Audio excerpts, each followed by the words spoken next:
नमस्कार। आप सभी का हमारे चैनल पर हार्दिक अभिनंदन है। कभी आपने सोचा है एक घर में रहते हुए भी लोग कितने अकेले होते जा रहे हैं। छत एक है, दीवारें एक है, लेकिन दिलों के बीच दीवारें खड़ी हो चुकी है। एक वक्त था जब परिवार संघर्ष में भी एकजुट रहता था, और आज सुविधा होते हुए भी सब बिखरते जा रहे हैं। क्यों होता है ऐसा? क्यों एक अच्छा इंसान जिसने सब कुछ दिया आखिर में अकेला रह जाता है? इन सब की जड़ यह 5 मुख्य कारण होती है। पहला, झगड़ों की जड़, अपेक्षाएं और अहंकार। घर में झगड़े तब शुरू होते हैं जब प्यार की जगह अपेक्षाएं ले लेती है। हर कोई चाहता है कि उसकी बात मानी जाए, लेकिन कोई यह नहीं सोचता कि सामने वाला क्या महसूस कर रहा है। मैं सही हूँ ये सोचकर हम दूसरे की भावनाओं को कुचल देते हैं, और जब कोई चुप रहता है तो हम उसे कमजोर समझ लेते हैं, जबकि वह परिवार को बचाने के लिए सब सह रहा होता है। दूसरा, गलतफहमियां जो दिलों को दूर कर देती है। हम बात करना भूल जाते हैं और मन में बातें पालते जाते हैं। एक छोटी सी बात का बवंडर बन जाता है। किसी ने गलती से कुछ कह दिया और हम उसे दिल पर ले लेते हैं, और जब तक सच्चाई सामने आती है बहुत देर हो चुकी होती है। रिश्ते खामोशी में दम तोड़ चुके होते हैं। तीसरा, जब एक इंसान पूरे घर को संभालता है। परिवार में हमेशा कोई ना कोई ऐसा होता है जो अपनी सारी ज़रूरतों को छोड़कर सबके लिए जीता है, जो कमाता है, रोटियां लाता है, इलाज करवाता है, बच्चों की पढ़ाई देखता है, बड़ों की दवा का इंतजाम करता है। पर क्या मिलता है उसे जब वही इंसान बीमार पड़ता है? जब उसकी आमदनी रुक जाती है, तब परिवार के सदस्य उसी को बोझ समझने लगते हैं। जिसकी वजह से घर था, उसी को घर में अनदेखा कर दिया जाता है। चौथा, जब मजबूत लोग भी टूट जाते हैं। एक मजबूत इंसान भी कब तक सब कुछ अकेले झेलेगा? जब उसे अपनों से प्यार की जगह ताना मिले तो वो भी अंदर से टूट जाता है। वो सोचता है, क्या मेरा फर्ज यही था? क्या मैं यही दिन देखने के लिए इस परिवार को संवारा था? क्या मेरी कोई कीमत नहीं? और धीरे धीरे वो आत्मा से मरने लगता है, भले ही वो शरीर से जिंदा रहे। पांचवा, परिवार सिर्फ खून से नहीं भावना से बनता है। रिश्ते खून से नहीं दिल से निभाए जाते हैं। अगर भावनाएं ही मर जाए तो फिर उस घर को क्या घर कहें? प्यार, सम्मान और संवाद, यही तीनों चीजें हैं जो परिवार को एक रखती है। लेकिन जब ये ही गायब हो जाए तो दीवारें होती है, लोग होते हैं, लेकिन घर नहीं होता। अगर आप चाहते हैं कि आपका परिवार हमेशा जुड़ा रहे तो सबसे पहले अपने अहंकार को छोड़े। जो चुप है वो कमजोर नहीं बलिदानी हो सकता है। जो कुछ नहीं बोलता वो परिवार को जोड़ने की आखिरी कोशिश कर रहा होता है। समय रहते उसे समझे, वरना जब वो दूर चला जाएगा तब चाहकर भी कुछ नहीं कर सकेंगे। जो आपको आज संभाल रहा है, हो सकता है कल उसी को सहारा चाहिए हो। परिवार वो मंदिर है जहां हर सदस्य एक दीपक है। एक भी दीपक बुझा तो उजाला कम हो जाता है। इसलिए मिलकर जलिए जलाइए और घर को रोशन कीजिए।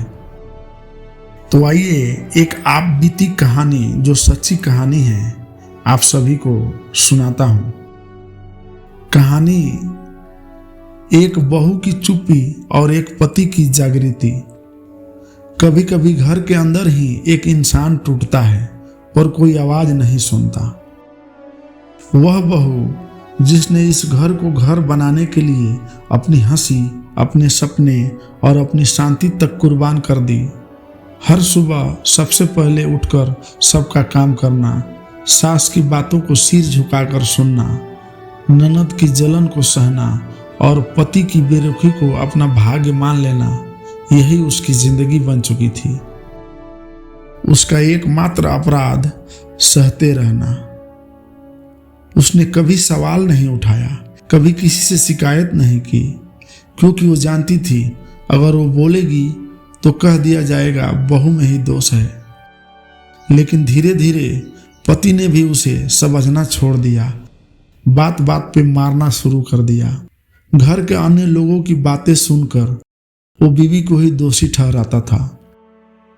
उसे समझ में आता था उसकी पत्नी में उतना दोष नहीं है, फिर भी वो घर में बोले किसे, माँ को, बाप को या बहन को या भाई को, उन सब का गुस्सा वह अपने पत्नी पर निकाल देता था। माँ की बातों में आकर बार बार उसे तकलीफ देता था। वो भी कटाक्ष करने लगा, नजरें चुराने लगा। और एक समय ऐसा आया जब वह सिर्फ काम करने वाली एक परछाई बनकर रह गई। और फिर धीरे धीरे जगता है पति का अंतर्मन। लेकिन उस बहू ने घर नहीं छोड़ा, वो रुकी रही, उस घर के लिए नहीं बल्कि अपने और अपने माता पिता की संस्कारों के लिए। समय बीतता गया और एक दिन पति ने खुद अपनी आंखों से सब कुछ देखना शुरू किया। माँ के व्यंग, ननद की जलन, रिश्तेदारों की दूरी और उस बहू का मौन बलिदान। तब जाकर पति का अंतर्मन कांप उठा। उसे एहसास हुआ कि वो उस औरत के साथ नहीं, एक फरिश्ते के साथ रह रहा था, जिसे उसने खुद कभी समझा ही नहीं। फिर होती है प्रेम की शुरुआत।